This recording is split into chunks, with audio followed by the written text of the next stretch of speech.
It's October 20th, 2010. We're back out here at Geneva State Forest. Last time we were out here,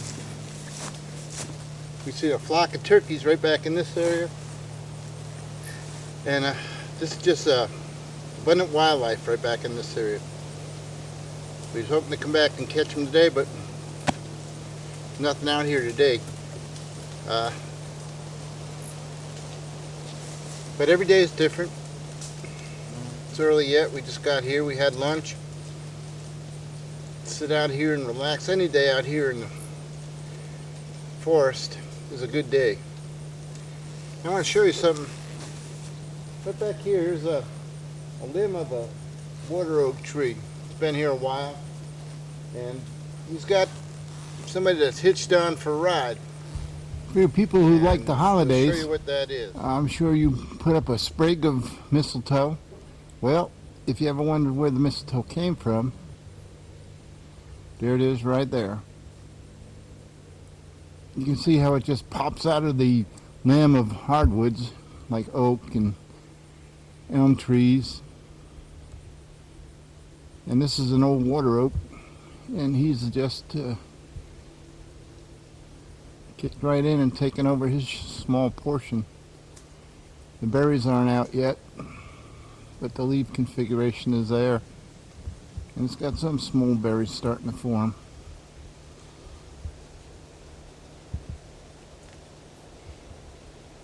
That's where mistletoe comes. We had a few acorns. See, these leaves are turning brown, and they'll just fall. One of the amazing things about Geneva State Forest is, you know, it's like 1,600 acres, and there's only 3 guys. As you can see here, not only do they have to plow the fields for the feed for the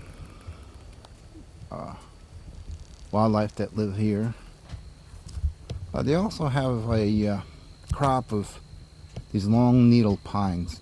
Now, the long needle pines not only were originally grown here, but they give a crop of pine cones, which is something that the state sells. As you see here on this longleaf pine, this one's covered in pine cones. And of course they sell the timber. So somebody's got to not only manage this stuff, but they also have to tend to these trees. As you can see, they've plowed every other row of the trees, so that they can get in and out and check the trees. If you look, you'll see that the condition of the trees are, well, there's 3 or 4 different ones. Here's one that's got some discolored needles that looks like it may be in some kind of problems. The tree next to it is covered in pine cones. The tree that has some discoloration in it doesn't have any. But part of their job is to figure out why this one's not producing pine cones, and you know why it's discolored. And they have to deal with that problem before it affects the entire population of this acreage. And here, if you look at this tree, it's covered in pine cones. And if you go next door, that tree doesn't have any.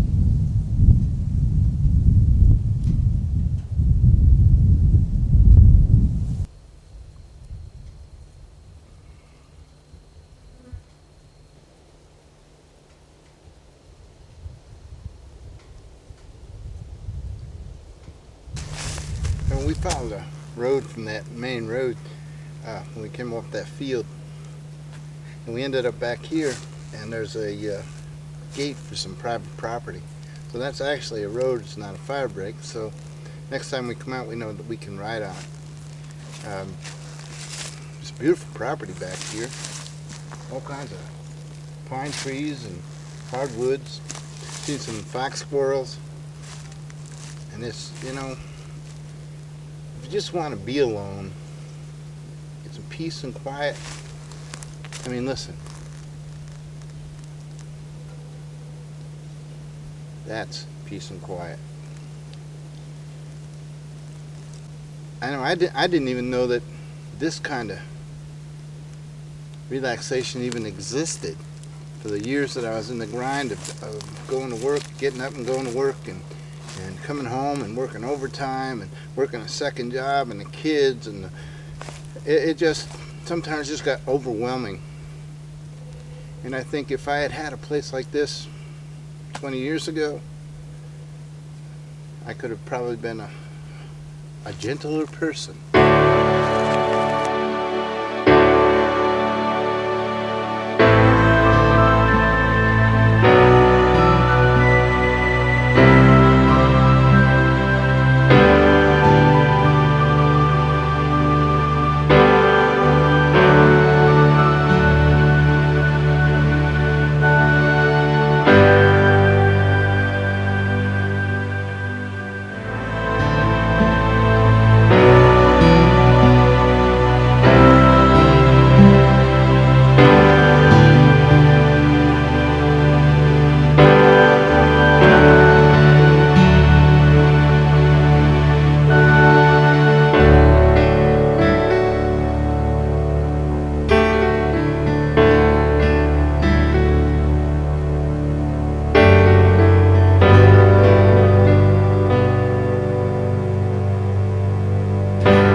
Here's more of the Yupenberry.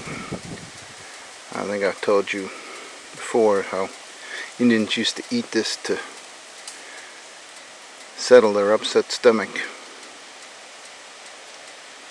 Latin name is vomitus something, I'm not exactly sure, but Yupenberry is real pretty in the forest this time of the year with these little tiny red berries, and they really make the woods colorful. But if you're a survivalist, I guess you can eat these if you need an Alka-Seltzer, and that's about it. The edge of this woods, and you see where it comes out in between this plowed field. Then there's a bigger field next to that, and we're going to come out and ride the edge of that, see if there's anything that we can find. Trail that we followed from the main road. It's a road. It's not a fire break because it's a road that they had to put in to get here to this gate. And this is private property there. But it was a beautiful ride in. Probably a mile or so, maybe. You know, I'm looking at a quarter, maybe 3/4 of a mile. Winding around. But we're going to take this fence line road back. Let's see where we can come out at. It should come out at the main road, I guess. I don't know. This private property stuff is confusing when it comes out here to read maps and things. But it's beautiful back here. It's quiet. It's cool. You ever just want to get away from noise? There's no better place. Seen fox squirrels and all kinds of stuff back here. This is where I want to be.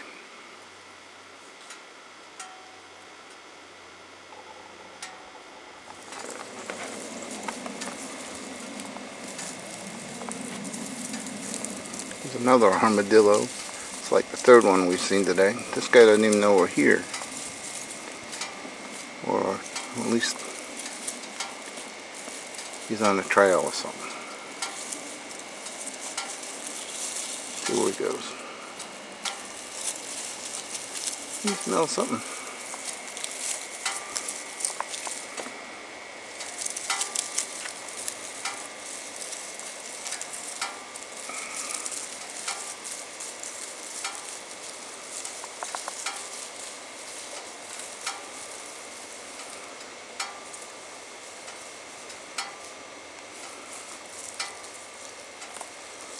Just meandering off. Somewhere else till I go. This is another spot that I really like. You can come back here, you can sit, you can go down to the tree line. Seeing a lot of turkey back here too. We follow this down to where there used to be a creek, but the creek is dried up. It's just damp down there now. And it connects to more private property. But I mean, look at the hills and things that you can just ride up and down, and you know that the animals hang out here. It's mostly pine here, so they're probably going into the hardwoods to look for their acorns and things. There isn't a whole lot of grass or no food plots right here, so the turkey may come here, the quail might come here, some other little animals. Seen a couple fox squirrels, but the deer are probably going to stay where their food source is, around the food plots and the acorn trees. But this is a beautiful little spot. You know, a nice place for a picnic. Let's 3:41. It's close to 3:45. So it's time to start heading back. It's a good ride. Probably get back by 4 o'clock. Maybe. Some of the fall foliage.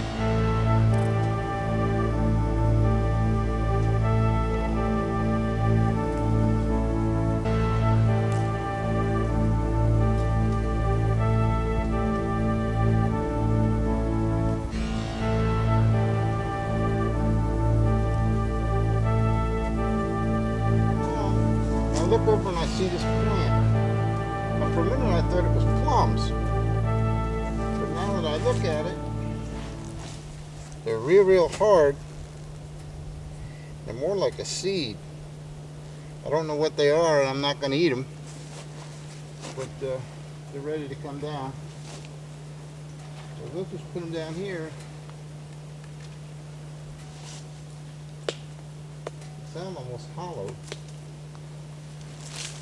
Here's one that's purple, and this is more like a fruit. This one's kind of soft. You can see the tree itself is like an umbrella tree. There are no branches. And it gets above the canopy, and then it branches out from the top. It has big green leaves and produces these balls. And when they're younger, they're soft, but as they mature, they get hard. And that's very hard. I couldn't even get it to open. And I don't have a hammer or anything, but that must get down in the ground and over time germinates and another little umbrella tree develops. Another one of nature's wonders. See, there are more of these trees just a little bit further back into the forest. Pretty much to where they can get their share of the sun is along the road. As you can see, when you get back into the middle of the forest, it's hard to fight for your sun.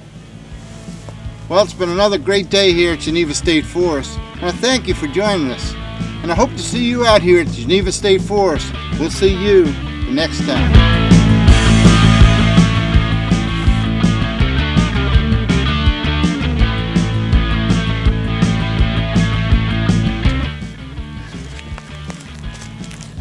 Okay, we're out here in the middle of nowhere.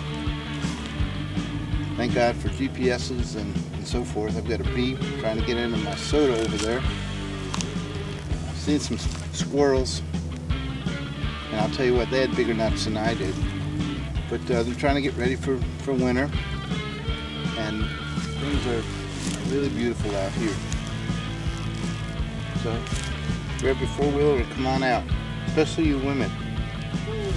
3, 2, 1. Well, it's been another great day here at Geneva State Forest. Thanks for joining.